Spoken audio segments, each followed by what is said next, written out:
sipag lang, sipag lang. Hayaan mo silang sa'yo'y humahadlang. Huwag hihinto, tuloy-tuloy mo lang. Diretso lang kahit meron pang humarang.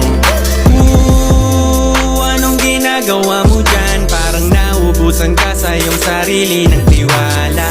Tanggalin mo na rin ang mga maling hinala, dahil sa bandang huli ikaw lang din maging kawawa.